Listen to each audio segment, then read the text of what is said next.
ಅಮೆರಿಕದ ಪ್ರಮುಖ ನಾಯಕರ ಹತ್ಯೆಗೆ ಸಂಚು ರೂಪಿಸಿದ್ದ ಪ್ರಕರಣ. ಪಾಕಿಸ್ತಾನಿ ಪ್ರಜೆ 47 ವರ್ಷದ ಆಸಿಫ್ ರಾಜಾ ಮರ್ಚೆಂಟ್ ದೋಷಿ.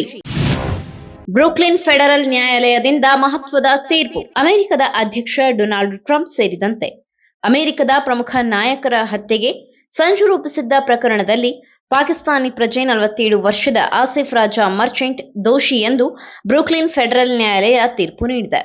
2020ರಲ್ಲಿ ಅಮೆರಿಕ ನಡೆಸಿದ ಡ್ರೋನ್ ದಾಳಿಯಲ್ಲಿ ಹತ್ಯೆಯಾದ ಇರಾನ್ನ ಕಮಾಂಡರ್ ಖಾಸೆಂ ಸೊಲೈಮಾನಿಯ ಸಾವಿಗೆ ಸೇಡು ತೀರಿಸಿಕೊಳ್ಳುವ ಉದ್ದೇಶದಿಂದ ಈ ಕೃತ್ಯ ಎಸಗಲಾಗಿತ್ತು ಎಂದು ಪ್ರಾಸಿಕ್ಯೂಟರ್ಗಳು ತಿಳಿಸಿದ್ದಾರೆ.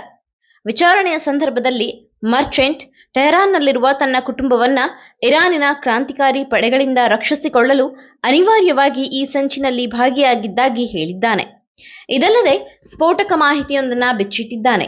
ತನಗೆ ನೇರವಾಗಿ ಯಾರನ್ನು ಕೊಲ್ಲುವ ಉದ್ದೇಶ ಇರಲಿಲ್ಲ, ಆದರೆ ಇರಾನಿನ ಸಂಪರ್ಕಗಳು ಮೂವರು ಪ್ರಮುಖ ವ್ಯಕ್ತಿಗಳನ್ನ ಅಂದರೆ ಡೊನಾಲ್ಡ್ ಟ್ರಂಪ್, ಜೋ ಬೈಡನ್ ಮತ್ತು ನಿಕ್ಕಿ ಹ್ಯಾಲಿ ಹತ್ಯೆ ಮಾಡುವಂತೆ ಸೂಚಿಸಿದ್ದರು ಎಂದು ಆತ ತಿಳಿಸಿದ್ದಾನೆ. ಈ ಪಿತೂರಿಯು ಇರಾನ್ ಆಡಳಿತದ ತಂತ್ರಗಾರಿಕೆಯ ಭಾಗವಾಗಿದೆ ಎಂದು ಅಮೆರಿಕದ ಅಧಿಕಾರಿಗಳು ಬಣ್ಣಿಸಿದ್ದಾರೆ.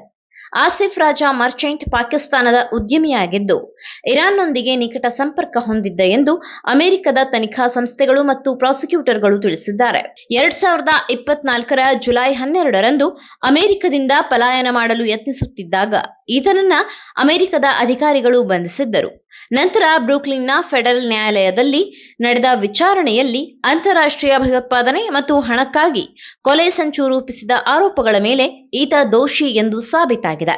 ಪ್ರಸ್ತುತ ಮಧ್ಯಪ್ರಾಚ್ಯದಲ್ಲಿ ಇರಾನ್, ಇಸ್ರೇಲ್ ಮತ್ತು ಅಮೆರಿಕದ ನಡುವೆ ತೀವ್ರ ಉದ್ವಿಗ್ನತೆ ಉಂಟಾಗಿದ್ದು, ಇತ್ತೀಚೆಗಷ್ಟೇ ಅಮೆರಿಕ ಮತ್ತು ಇಸ್ರೇಲ್ ನಡೆಸಿದ ಜಂಟಿ ದಾಳಿಯಲ್ಲಿ ಇರಾನ್ನ ಸರ್ವೋಚ್ಚ ನಾಯಕ ಅಯತುಲ್ಲಾ ಅಲಿ ಖಮೇನಿ ಮೃತಪಟ್ಟಿರುವ ಬೆನ್ನಲ್ಲೇ ಈ ತೀರ್ಪು ಹೊರಬಿದ್ದಿರುವುದು ಭಾರೀ ಸಂಚಲನ ಮೂಡಿಸಿದೆ.